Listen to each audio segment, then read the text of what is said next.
Everyone welcome back to the channel. This is Kavya Agarwal. इस वीडियो में हम लोग करने वाले हैं another set of MCQs for economics. इससे पहले एक और वीडियो पोस्टेड है चैनल पे ही जिसमें मैंने और कुछ एमसीक्यूज कवर किए हुए हैं, तो आप चेक कर सकते हो। बाकी हम और 1 मार्कर्स आज इस वीडियो में करेंगे ताकि आपका एमसीक्यू में कोई भी प्रॉब्लम नहीं आई। ठीक है, आओ फिर स्टार्ट करते हैं। फर्स्ट क्वेश्चन है हमारे पास।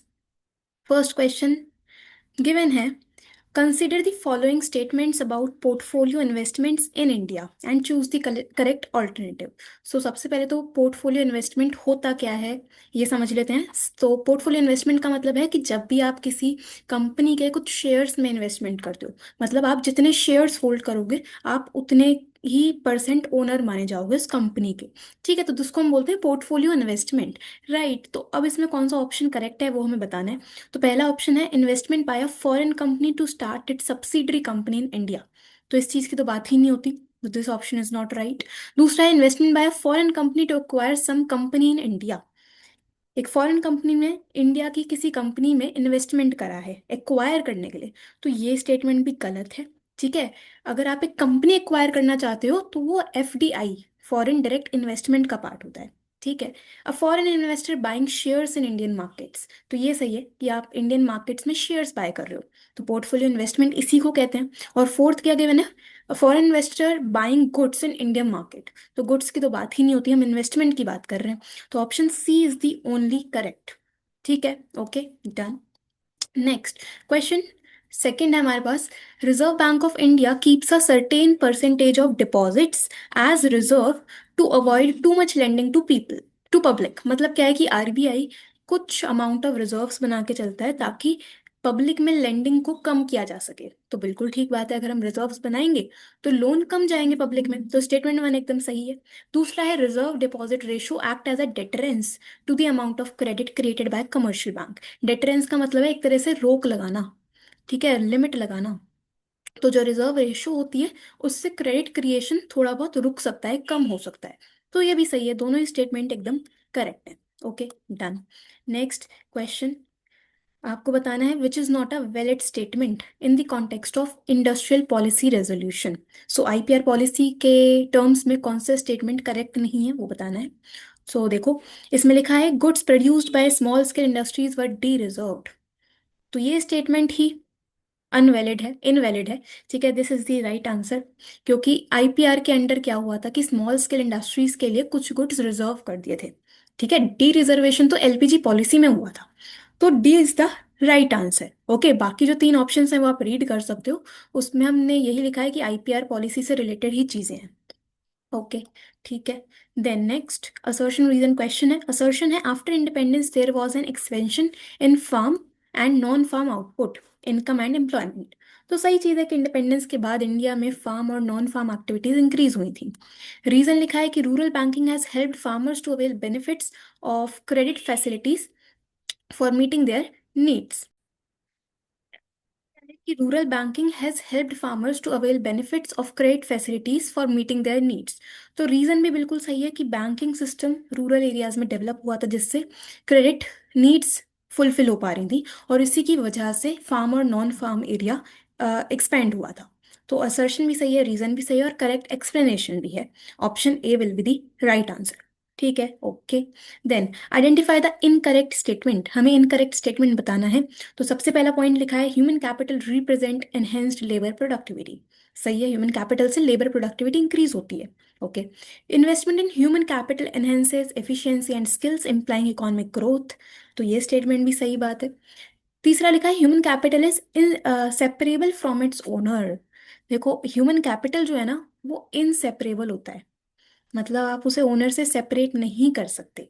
तो ये जो सी ऑप्शन है ये गलत है, इनकरेक्ट यही है आंसर। डन। ओके, अगले पे चलते हैं। नेक्स्ट क्वेश्चन आपको बताना है identify the false statement with respect to Pradhan Mantri Jan धन योजना। जन धन योजना था क्या? प्रधानमंत्री जनधन योजना 2014 में आई थी। और इसमें था क्या मोटिव कि जितने भी लोग हैं हमारे इंडिया में, हर एक का अपना बैंक अकाउंट होना चाहिए। इसका मेन पॉइंट यही था। तो आपको फॉल्स स्टेटमेंट बताना है। पहला लिखा है it promotes habit of saving among masses. तो ये स्टेटमेंट तो सही है, बैंक अकाउंट होगा तो सेविंग की हैबिट डेवलप होगी। दूसरा लिखा है government uses it's for direct benefit transfer under various schemes. This statement is wrong, ये फॉल्स है। आंसर बी ऑप्शन आएगा। ठीक है। और जनधन योजना के अंडर हर एक अकाउंट होल्डर को इंश्योरेंस मिलता था। ठीक है, फाइनेंशियल इंक्लूजन हम चाहते हैं इसलिए ये योजना बनी थी। बट डायरेक्ट बेनिफिट ट्रांसफर्स इसका पॉइंट नहीं होता। Okay, B option is the right. Next हमें बताना है विच इज नॉट फॉल्स। तो कौन सी स्टेटमेंट गलत नहीं है, यानी कि आपको सही वाली स्टेटमेंट बतानी है, कौन सी स्टेटमेंट ट्रू है। तो देखिए, इसमें लिखा है higher education takes a major share of total educational expenditure in India. तो दिस स्टेटमेंट इज फॉल्स, ये तो गलत है। ठीक है, टोटल एक्सपेंडिचर में से हायर एजुकेशन सबसे ज़्यादा खर्च शेयर नहीं होल्ड करती, एलिमेंट्री एजुकेशन होल्ड करती है। तो ये गलत स्टेटमेंट है। दूसरा, no education cess has been imposed by the government of India. So ये स्टेटमेंट भी गलत है क्योंकि एजुकेशन सेस 2% का चार्ज होता है। ठीक है, तो this statement is also false. तीसरा लिखा है educational achievements in a country are indicated in terms of adult literacy level only. Education sector में कितनी अचीवमेंट्स हैं वो सिर्फ आप अडल्ट लिटरेसी लेवल को चेक करके ही बता सकते हो। तो ये भी गलत है, ओनली नहीं आना चाहिए यहाँ पे, तो ये गलत है। और फोर्थ है expenditure per student at tertiary level is higher than that of elementary level of education. So per student अगर हम खर्चा देखें तो वो टर्शरी में ज़्यादा है एज कम्पेयर टू एलिमेंट्री। तो दिस स्टेटमेंट इज करेक्ट। ठीक है, ये स्टेटमेंट ट्रू है। अब इसका आंसर आपको पता कैसे चलेगा इस क्वेश्चन का, अगर आपने बुक लाइन बाय लाइन पढ़ी होगी तब पता चलेगा। ठीक है, तो इसलिए ह्यूमन कैपिटल का ये क्वेश्चन है, तो चैप्टर की लाइन बाय लाइन रीडिंग करो ताकि आपको पता चले एमसीक्यूज किस तरह के आते हैं। ठीक है, ओके। नेक्स्ट आपको बताना है स्ट्रक्चरल कॉम्पोजिशन रेफर्स टू। तो स्ट्रक्चरल कॉम्पोजिशन क्या है? ऑक्यूपेशन स्ट्रक्चर हमने पहले चैप्टर में पढ़ा है आईईडी के, वही स्ट्रक्चरल कॉम्पोजिशन है बेसिकली। अलग अलग सेक्टर्स में कितने कितने लोग लगे हुए हैं उनका डिस्ट्रीब्यूशन शो करता है स्ट्रक्चरल कॉम्पोजिशन। ठीक है, तो इसमें ऑप्शंस में देख लो, यहाँ पे लिखा है number of people engaged in different sectors. तो यही सही आंसर होगा कि अलग अलग सेक्टर्स में, चाहे प्राइमरी सेकेंडरी या टर्शरी, कितने लोग लगे हुए हैं काम कर रहे हैं, उसे हम बोलेंगे स्ट्रक्चरल कॉम्पोजिशन। ठीक है, okay. Then next, modernisation refers to use of new technology only. तो मॉडर्नाइजेशन 5 ईयर प्लान का ही एक गोल था जिसमें हम बात करते हैं कि मॉडर्नाइजेशन तब होगा अगर हम एडवांस टेक्नोलॉजी यूज़ कर रहे हैं, अगर लोगों की सोच में चेंज आ रहा है, यानी कि चेंज इन सोशल आउटलुक। अब यहाँ पे पॉइंट गिवन है use of new technology only. तो ओनली तो नहीं है यार, और भी चीज़ों की बात होती है, तो ये स्टेटमेंट तो गलत हो गई। ओके, नीचे लिखा है next next statement, to enhance the productivity in an economy women must be given equal opportunities at work place. तो ये पॉइंट बिल्कुल सही है। ठीक है, प्रोडक्टिविटी इंक्रीज करने के लिए विमेन को भी इक्वल अपॉर्चुनिटीज देनी चाहिए। तो स्टेटमेंट 1 गलत है और स्टेटमेंट 2 सही है, ऑप्शन बी। ठीक है, okay. Then identify the incorrect statement, हमें इनकरेक्ट स्टेटमेंट बताना है। तो आपको डाइवर्सिफिकेशन से रिलेटेड पॉइंट्स गिवन है, यहाँ पे देखो इनकरेक्ट बताना है। सो नीचे से पढ़ना स्टार्ट करते हैं। Diversification activities are not beneficial. Are not beneficial नहीं जी, डाइवर्सिफिकेशन से बेनिफिट मिलता है, इनकम जनरेट होती है, एक्स्ट्रा एम्प्लॉयमेंट जनरेट होती है, तो बेनिफिशियल तो होता है। तो यही आंसर बनेगा, यही इनकरेक्ट स्टेटमेंट है। ओके, बाकी पॉइंट्स क्या क्या है कि डाइवर्सिफिकेशन से एम्प्लॉयमेंट जनरेट होता है। ठीक है, आपको बेसिकली असेंशियल कंपोनेंट है जिससे कि आप सिर्फ फार्मिंग पे डिपेंड नहीं रहोगे, तो ये भी सही है। और पॉवर्टी को ओवरकम करने के लिए भी डाइवर्सिफिकेशन असेंशियल है। ठीक है, तो डी ऑप्शन हमारे यहाँ पे गलत स्टेटमेंट है। ओके, चलो आगे चलते हैं। बैंकिंग का question, suppose money created by the banking system is 1000 and primary deposits is 250। ठीक है, तो money created by banking system मतलब कि आपको टोटल डिपॉजिट्स गिवन है, टोटल डिपॉजिट्स 1000 और प्राइमरी यानी कि इनिशियल डिपॉजिट्स हमें गिवन है 250। ठीक है, निकालना है आपको डिपॉजिट मल्टीप्लायर और रिजर्व रेशियो। तो सिंपल आपको फॉर्मूला लगाना है, और फॉर्मूला क्या होता है हमारे पास? तो फॉर्मूला होता है money multiplier equal to, sorry, money multiplier हम पूरा लिख देते हैं, मैं total deposits equal to initial deposits multiply money multiplier. ठीक है, हमें मनी मल्टीप्लायर यानी कि डिपॉजिट मल्टीप्लायर कैलकुलेट करना है। तो 1000 upon 250 equal to money multiplier, ये आएगा 4 टाइम्स। ठीक है, तो मतलब ऑप्शन बी और ऑप्शन डी तो आंसर होगा नहीं। रिजर्व रेशो निकालनी है। सो रिजर्व रेशो यानी कि हमें पता है money multiplier equal to 1/LRR। ठीक है, मनी मल्टीप्लायर आया 4 इक्वल टू 1/LRR। इसे आप सॉल्व करो तो ये आएगा 1/4। 1/4 यानी कि 25%। ठीक है, 25%। तो A is the right answer. A is the right answer. तो सिंपल फॉर्मूला लगाना है और आपके पास आंसर आ जाएगा। ओके, चलो इसके बाद identify the incorrect statement with reference to balance of payment. Again आपको इनकरेक्ट स्टेटमेंट बतानी है। गिवन है current account records export and imports transaction of a nation.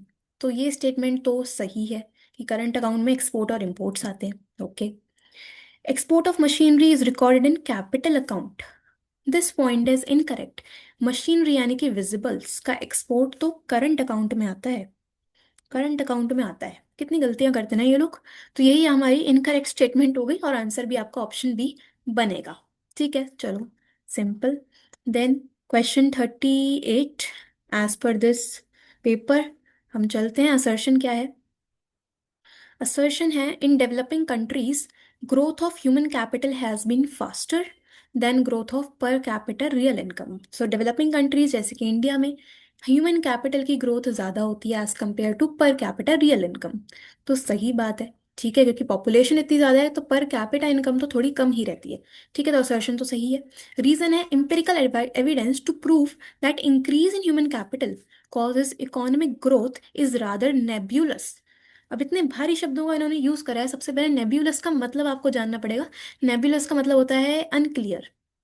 ठीक है, तो मतलब क्या है कि ह्यूमन कैपिटल में अगर इंक्रीज होता है तो इकोनॉमिक ग्रोथ भी होगी। इसको प्रूव कर पाना थोड़ा अनक्लियर है। तो ये स्टेटमेंट भी सही है। ठीक है, कि ह्यूमन कैपिटल तो बढ़ रहा है लेकिन इकोनॉमिक ग्रोथ हो या ना हो, इट डिपेंड्स, तो वो अनक्लियर है प्रूव कर पाना। तो दोनों जो स्टेटमेंट है वो सही है बट करेक्ट एक्सप्लेनेशन नहीं है ये। ठीक है, करेक्ट एक्सप्लेनेशन नहीं है। ऑप्शन बी आएगा। ठीक है, ओके, चलो आगे चलते हैं। A process that involves the assembling, storage, processing, transportation, packaging, grading and distribution of different agricultural commodities is known as। तो जिस भी प्रोसेस में या जिस भी डेफिनेशन में ये सभी चीज़ें आती हैं उसे हम क्या बोलते हैं? इसको हम बोलते हैं एग्रीकल्चर मार्केटिंग। ठीक है, एग्रीकल्चर मार्केटिंग जिसमें हम assembling, storage, processing, transportation, packaging, grading इन सब की बात कर रहे होते हैं। उसको हम बोलेंगे एग्रीकल्चरल मार्केटिंग।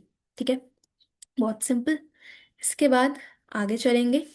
क्वेश्चन है if India has to make real progress she has to develop its rural areas. यहाँ पे शी का मतलब है इंडिया। ठीक है, इट आना चाहिए। सो अगर इंडिया को प्रोग्रेस करनी है तो रूरल एरियाज को डेवलप करना जरूरी है।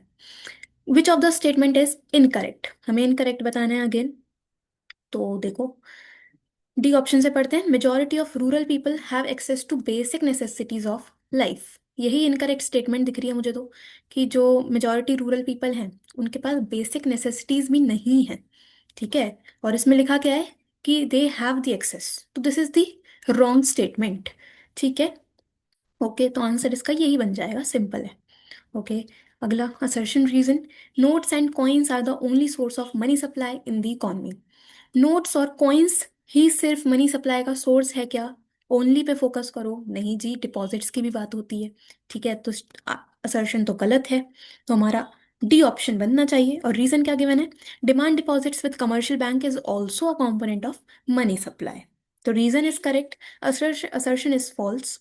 ठीक है, आंसर होगा ऑप्शन डी। ठीक है, 42 तो रहने दो। 43, number of times the commercial banks are able to create total deposits with the help of reserve ratio and initial deposits is known as। commercial banks total deposits create कर पा रहे हैं with the help of reserves और initial deposits। इसको हम क्या बोलते हैं? इसको हम बोलते हैं मनी मल्टीप्लायर। ठीक है, मनी मल्टीप्लायर बोल लो या डिपॉजिट मल्टीप्लायर बोल दो, एक ही बात है।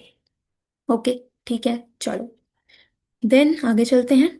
बीओपी का क्वेश्चन है if balance of trade of a nation shows a deficit of 300, the value of exports are 400 and transfer payments are 50, dash crore will be the value of import, तो हमें imports निकालने हैं। तो सबसे पहले तो बैलेंस ऑफ ट्रेड क्या होता है?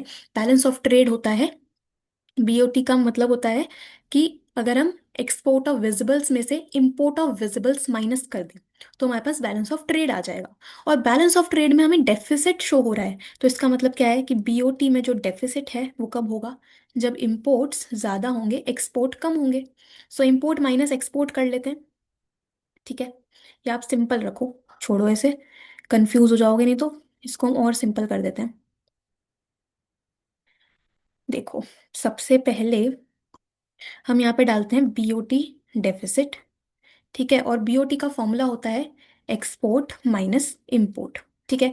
बीओटी डेफिसिट है यानी कि माइनस में है, माइनस का 300। एक्सपोर्ट हमें गिवन है 400, इंपोर्ट हमें निकालने हैं। तो कैसे आएगा? इंपोर्ट आ जाएंगे आपके पास 400 प्लस 300 यानी कि 700 इज द आंसर, ठीक है। अब कुछ लोगों को डाउट आएगा, ये ट्रांसफर पेमेंट्स भी तो गिवन है 50 का, इनका क्या करना है? तो भाई इनको इग्नोर कर देना, सिंपल सिंपल। क्योंकि बीओटी में तो सिर्फ हम एक्सपोर्ट और इंपोर्ट ऑफ विजिबल्स की बात करते हैं। ट्रांसफर पेमेंट्स करंट अकाउंट का पार्ट है, बीओटी का पार्ट नहीं है, ठीक है। तो ये बस आपको कंफ्यूज करने के लिए दिया गया है, ओके। सिंपल क्वेश्चन था, चलो। इसके बाद आगे चलते हैं। Unemployment and poverty are directly related, ठीक है। बिल्कुल सही बात है कि अगर अनएम्प्लॉयमेंट इंक्रीज होगी तो पॉवर्टी ही बढ़ेगी। स्टेटमेंट वन तो सही है। दूसरा है unemployment refers to a situation when someone who is able and willing to work does not find work at prevailing wage rate. तो अनएम्प्लॉयमेंट की डेफिनेशन आपको गिवन है, वो भी करेक्ट है। दिस में result in to poverty of the masses, तो बिल्कुल सही बात है। अनएम्प्लॉयमेंट की डेफिनेशन बताइए जिसकी वजह से पॉवर्टी होती है। तो दोनों ही स्टेटमेंट बिल्कुल सही है, option A is the right answer, ठीक है। ओके, आगे चलते हैं। अगेन assertion vision क्वेश्चन है, managed floating exchange rate system is also known as hybrid system. Reason है managed floating exchange rate system is a combination of flexible and fixed exchange rate system. तो दोनों ही statement बिल्कुल सही है, reason भी सही है, ठीक है। कि मैनेज्ड में फिक्स्ड और फ्लेक्सिबल दोनों के ही फीचर्स आते हैं, तो ये एक हाइब्रिड सिस्टम है, ओके। सो आंसर इसका क्या आएगा? ऑप्शन नंबर ए, ठीक है, डन। इसके बाद हमें बताना है incorrect statement in the light of India's pre independence occupational structure. तो इनकरेक्ट स्टेटमेंट हमें बतानी है। तो देखो यहाँ पे लिखा है, पहला पॉइंट है agriculture sector accounted for the largest share of workforce. बिल्कुल सही है कि एग्रीकल्चर सेक्टर में ही सबसे ज्यादा लोग एंगेज थे, ठीक है। Industrial and service sector grew at a faster rate than the agriculture sector, ठीक है। तो इसमें क्या बोला है कि जो इंडस्ट्रियल और सर्विस सेक्टर थे वो ज़्यादा तेज़ी से इंक्रीज हो रहे थे as compared to agriculture sector. तो ये स्टेटमेंट गलत है, ये स्टेटमेंट गलत है। इनकरेक्ट ही आपको बताना है, ऑप्शन बी ही आंसर बनेगा, ठीक है। क्योंकि इंडस्ट्रियल सेक्टर तो खराब हो चुका था ना हमारा, इंडस्ट्रीज थी ही नहीं इतनी। एग्रीकल्चर सेक्टर थोड़ा ज़्यादा तेज़ी से ग्रो कर रहा था, ठीक है। और बाकी क्या लिखा है, agriculture sector was marked with disguised unemployment. बिल्कुल सही बात है, एग्रीकल्चर सेक्टर में डिस्गाइज्ड अनएम्प्लॉयमेंट देखने के लिए मिलती है। और फोर्थ है unbalanced growth was created due to unequal distribution of workforce। तो ये स्टेटमेंट भी सही है, ऑप्शन बी आपका इनकरेक्ट है और वही आंसर बनेगा, ओके। देन नेक्स्ट है identify the organisation which is functioning as an apex organisation to provide quality school education. तो स्कूल एजुकेशन में कौन सी एपेक्स बॉडी है? तो हमारे पास गिवन है यूनिवर्सिटी ग्रांट कमीशन यानी कि यूजीसी, आईसीएमआर, ठीक है, एआईसीटीई और एनसीईआरटी। इनमें से बताओ कि स्कूल एजुकेशन को कौन रेगुलेट करता है? आंसर आएगा ऑप्शन डी, ठीक है, एनसीईआरटी। स्कूल एजुकेशन के लिए एनसीईआरटी है, यूजीसी हायर एजुकेशन के लिए है, आईसीएमआर हेल्थ सेक्टर के लिए है और एआईसीटीई टेक्निकल एजुकेशन के लिए है, ओके। चलो, इसके बाद हमें ये गिवन है गवर्नमेंट बजट से रिलेटेड न्यूमेरिकल है, कुछ कुछ डेटा गिवन है, आपको निकालना क्या है? सबसे पहले आपसे पूछा है identify the value of fiscal deficit. So fiscal deficit का फॉर्मूला क्या होता है? सबसे पहले तो वो लिख लेते हैं, total expenditure minus total receipt, जिसमें हम बोरोइंग्स को एक्सक्लूड करते हैं, यानी कि हमें basically non debt creating capital receipts लेनी है, ठीक है। अब देखो आपको गिवन क्या क्या है, हमें टोटल एक्सपेंडिचर गिवन है 30.42, ठीक है। और हमें रेवेन्यू रिसीट्स गिवन है, ये रही रेवेन्यू रिसीट्स। और कैपिटल रिसीट्स में हम बोरोइंग्स को एक्सक्लूड करके लेते हैं।